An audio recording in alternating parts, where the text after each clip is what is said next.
Hello दोस्तों, आइए आपका स्वागत है आपके यूट्यूब चैनल सत्य अकेडमी में। आज हम लोग क्लास 10th के त्रिकोणमिति एक्सरसाइज 8A का चौथा क्वेश्चन देखते हैं। क्या बोल रहा है?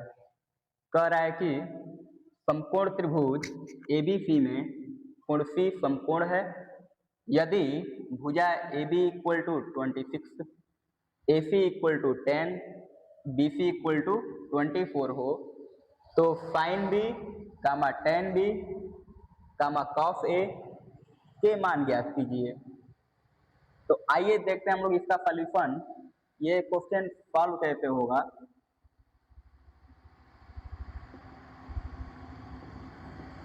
सबसे पहले हम लोग एक समकोण त्रिभुज एबीसी बनाएंगे।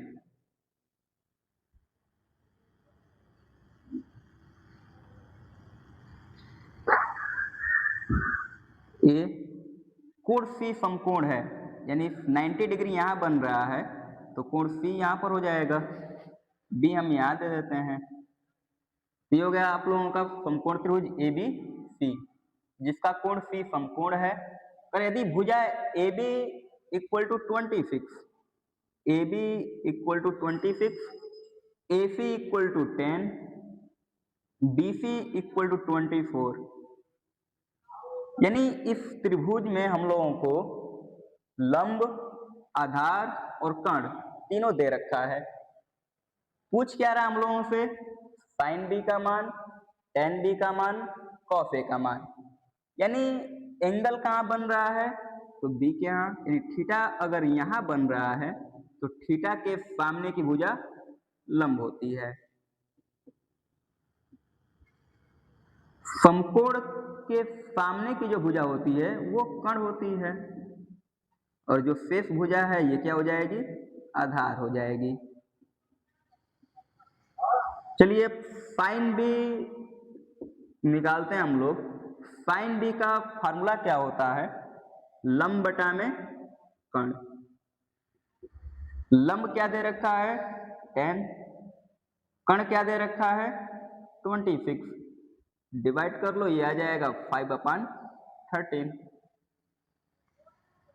फिर टेन बी, टेन थीटा का सूत्र क्या होता है? तो लंब बटा में आधार। लंब क्या दे रखा है? 10, आधार क्या दे रखा है? 24।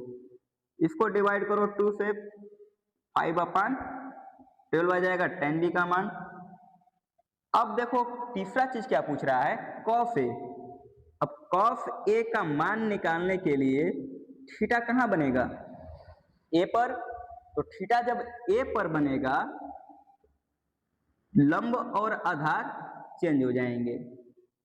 थीटा जब यहां बना तो थीटा के सामने की भुजा हो जाएगी लंब, ये बीसी हो जाएगी, और आधार क्या हो जाएगा? तो एसी हो जाएगा। कर्ण कभी भी बदलता नहीं है। लंब और आधार थीटा के ऊपर डिपेंड करते हैं। अगर थीटा यहाँ बन रहा है तो लंब बीसी हो जाएगा और आधार एसी हो जाएगा। अभी देखा तुम आप लोगों ने, अगर थीटा बी के यहाँ बन रहा था तो लंब ये था और आधार बीसी था। तो चलिए कॉस ए निकाल लेते हैं। कॉस ए का जो सूत्र होगा ये हो जाएगा आधार बटा में कर्ण। आधार कितना दे रखा है? तो आधार दिया है हम लोगों को एसी यानी 10 और कर्ण ए बी यानी 26। डिवाइड करो 2 से, ये 5 बार में और ये 13 बार में, यानी कॉस ए का जो वैल्यू आया 5/13। अगला क्वेश्चन देखते हैं क्या कह रहा है। कह रहा है कि त्रिभुज एबीसी में कोण बी समकोण है। भुजा A B equal to B C equal to 1 सेमी, ए सी इक्वल टू √2 सेमी हो तो साइन ए टेन सी के मान ज्ञात कीजिए। आइए देखते हैं इसका सॉल्यूशन। ये सवाल लगेगा कैसे।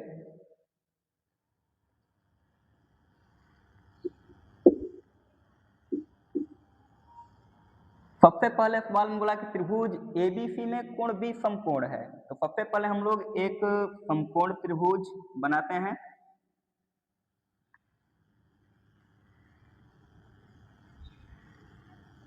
ए समकोण यहां बन रहा है तो यहां दे देंगे बी और ये हो गया सी।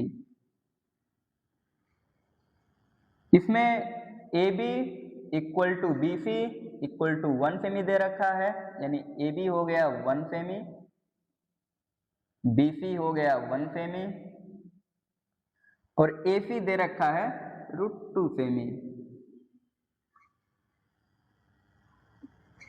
पूछ क्या रहा है? साइन ए। अब साइन ए के लिए थीटा कहाँ बन रहा है? थीटा ए पर बन रहा है। थीटा के सामने की भुजा लंब,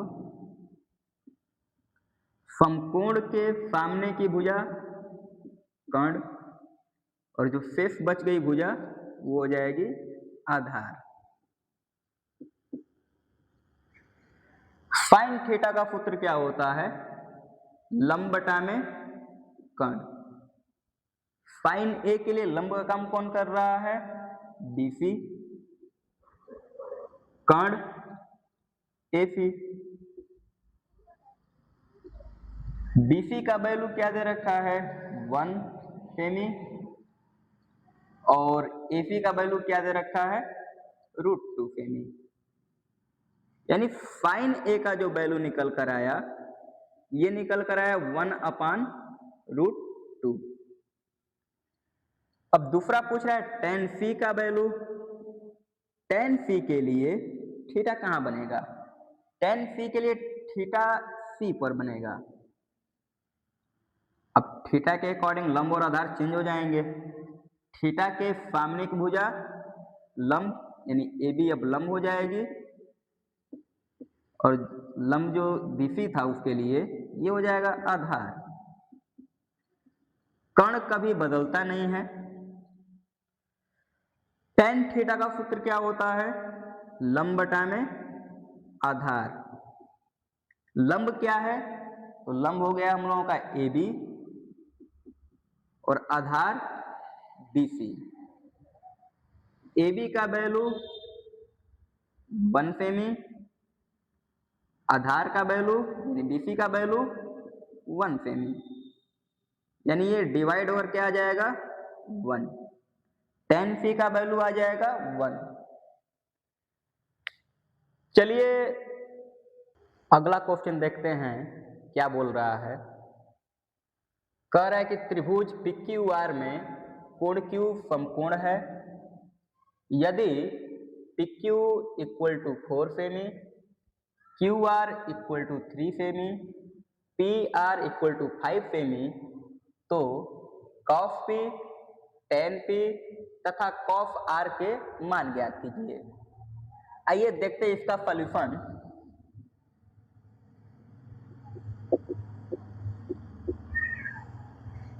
सबसे पहले बोल रहा है त्रिभुज PQR में कोण Q समकोण है, तो सबसे पहले एक समकोण त्रिभुज बनाएंगे।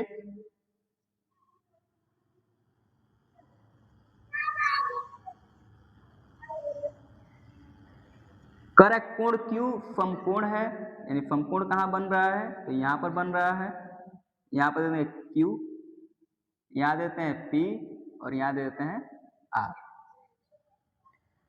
अब क्या बोल रहा है? यदि PQ इक्वल टू 4 सेमी, तो PQ ये रहा PQ 4 सेमी, QR 3 सेमी और PR 5 सेमी। पूछ क्या रहा हम लोगों से? cos P, यानी cos P के लिए थीटा कहां बन रहा है? थीटा यहां बनेगा। थीटा के सामने की भुजा लंब यानी QR हो जाएगी लंब, समकोण के सामने की भुजा कर्ण और शेष जो बच गई भुजा ये हो जाएगी आधार। cos थीटा का सूत्र होता है आधार बटा में कर्ण। आधार क्या है? PQ, कर्ण क्या है PR, PQ का वैल्यू 4 और PR का वैल्यू 5, यानी cos P का वैल्यू आया 4/5। ऐसे ही tan P निकाल लेते हैं। tan थीटा का सूत्र क्या होता है, लंब बटा में आधार। लंब क्या है QR, आधार क्या है PQ। QR का वैल्यू 3 और PQ का वैल्यू 4, यानी tan P का वैल्यू आया 3/4। अब तीसरा चीज पूछ रहा है cos R, एंगल चेंज कर दिया। जब एंगल चेंज हो गया तो लंब और आधार भी चेंज हो जाएंगे।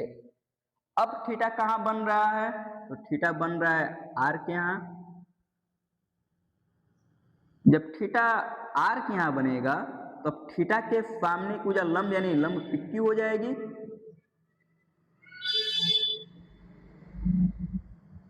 और आधार QR हो जाएगा।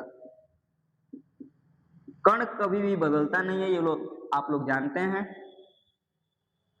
चलिए cos R निकाल लेते हैं। cos थीटा का सूत्र क्या होता है, आधार बटा में कर्ण। अब आधार क्या हो गया, तो आधार है QR, कर्ण PR।